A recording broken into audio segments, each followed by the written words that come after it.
Hello friends, গতকাল আমি আর সুমন দুজনে গেছিলাম রবি আড্ডা নামে একটি ক্যাফেতে।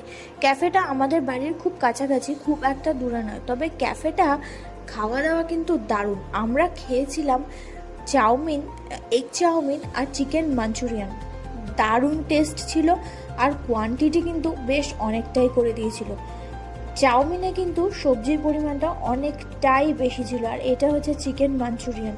টেস্ট কিন্তু অসাধারণ ছিল। যাই হোক, আমরা দুজনে মিলে কিন্তু এটাকে ভাগাভাগি করে খেলাম, কারণ যেহেতু পরিমাণ অনেকটা ছিল, একা কিন্তু খাওয়া কারোর পক্ষেই সম্ভব না। আর ছিল রিজনেবল প্রাইস। ক্যাফেটা খুব একটা বড় না, ছোটোর মধ্যে, কিন্তু ক্যাফেটা খুব সুন্দরভাবে ডেকোরেট করা, আর স্পেশালি এর খাওয়া দাওয়া কিন্তু খুবই ভালো। তো তোমরা যারা সোনারপুরে থাকো, এই ক্যাফেতে তোমরা কিন্তু অবশ্যই আসতে পারো এবং খাবার দাবারগুলো ট্রাই করতে পারো। তো এই ক্যাফেটার অ্যাড্রেসটা তোমাদের বলে দিই, এটা কাঠপোল থেকে আর একটু সামান্য এগিয়ে গেলেই এই ক্যাফেটা পড়ে। এর নাম হচ্ছে রবি আড্ডা। তো আজকের মতো এখানেই ব্লগটা শেষ করলাম। টাটা।